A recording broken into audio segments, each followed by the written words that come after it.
Hey, what's up, you guys? Bloody Jacob here to bring you a quick horror movie review. Sort of gotten into the mood for it for the month of October, of course, leading up to Halloween. But also, I've been doing more horror movie reviews on my channel if you've been looking at it. And I'm kind of proud of that because horror is a big part of my life. I've always want to make that more of a presence on my channel, and I feel like I've been starting to do that more lately, so I'm happy about that. And I really want to push on that, in October right now. Friday the 13th Part 3 came out in 1982. It was directed by Steve Miner. It stars Dana Kimmell, Paul Kratka, Tracie Savage, Jeffrey Rogers, Catherine Parks, Larry Zerner, and Richard Brooker as Jason. Friday the 13th, the series. I could do a whole video comparing like franchises and everything. Was my favorite at one time,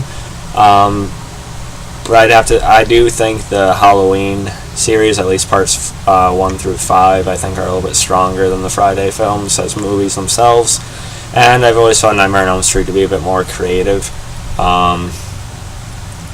But Friday the 13th, it still holds something for me because as much as I like Michael Myers and as much as I greatly admire Freddy Krueger and Robert Englund and stuff like that, something about Jason still sticks with me. Jason's still my favorite slasher on his own.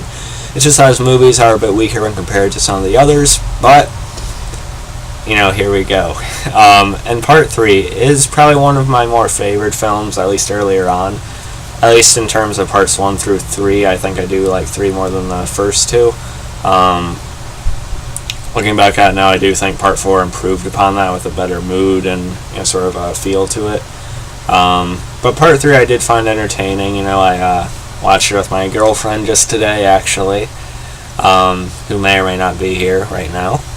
And I choose to do a YouTube video while she is.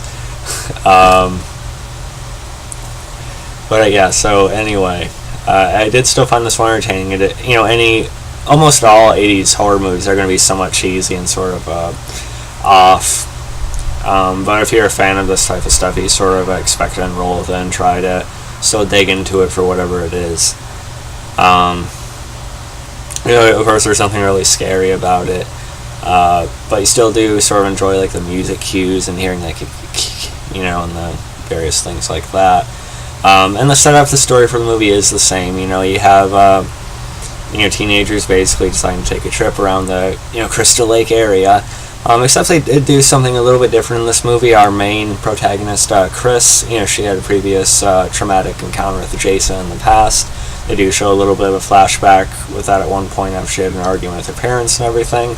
So I was glad they at least put a little piece of that in there, giving our lead some form of familiarity with how Jason could be and things like that, perhaps. So it's not like this complete blind group that's getting killed off one by one. I don't know. It's not like she was any more prepared, but still, they tried to give the character a little bit more to go on there, I guess.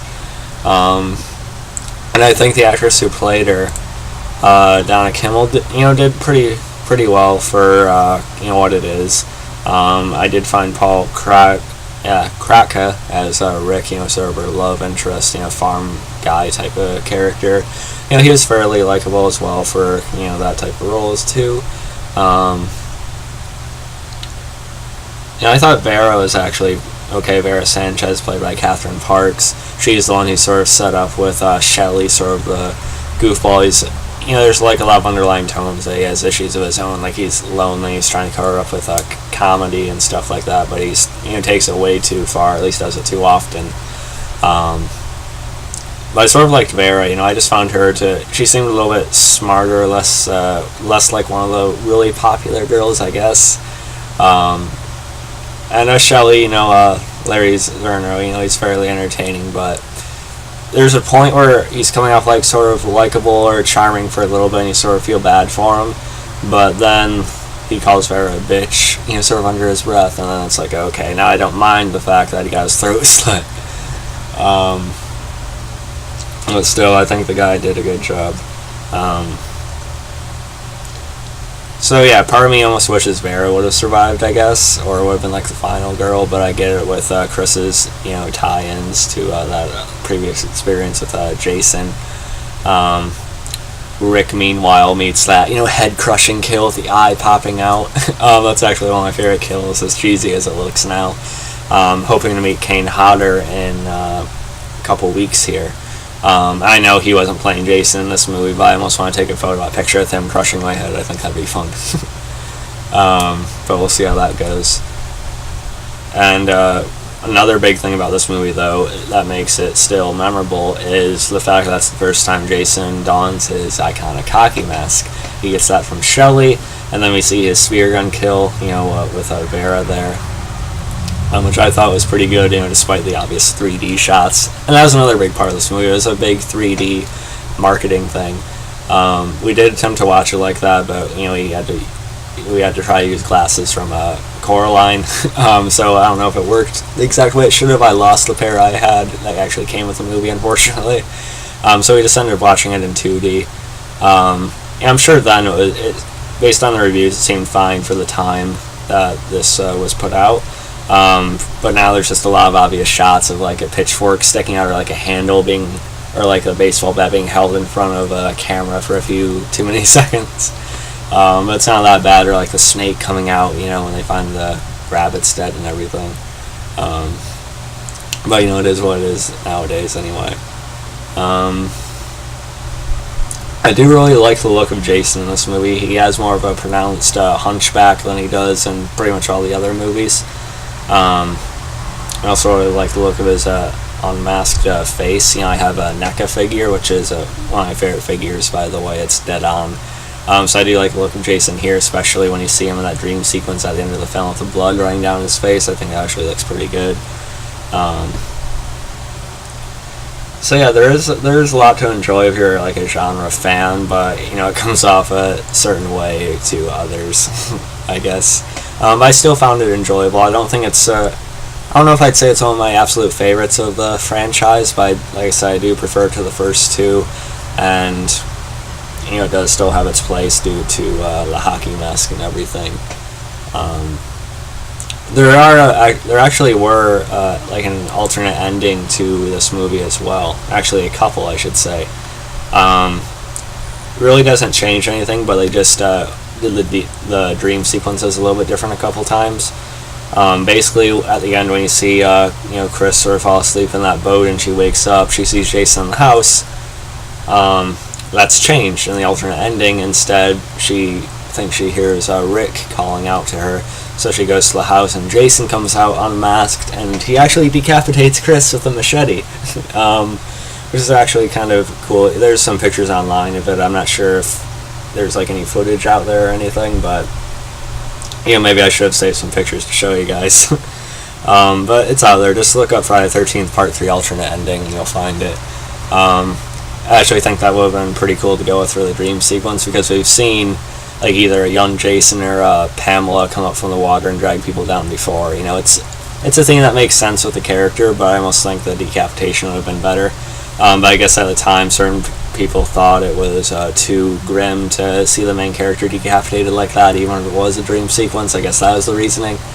But it is what it is.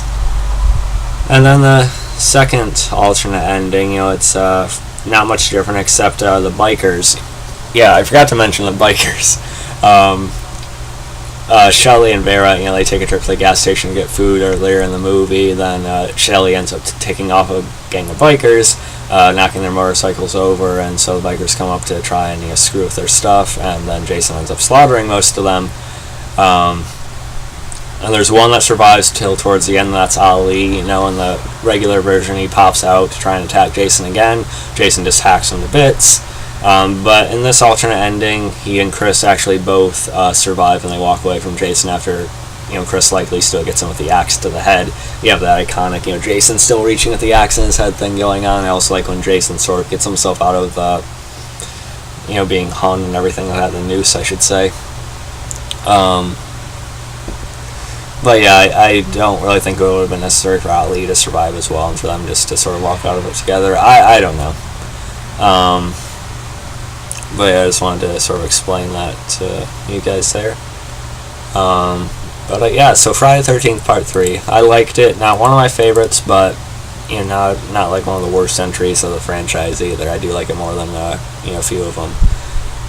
If I had to rate it, it's kind of hard to rate movies like these, but I guess I'd give it, maybe a C plus, B minus, I guess. I recognize that some of it doesn't come off as well as it could nowadays, but for me, as a fan of Jason, I still like it. There's still parts I enjoy. So yeah, follow me on Facebook, Twitter, like, subscribe, and I'll catch you guys next time. Peace.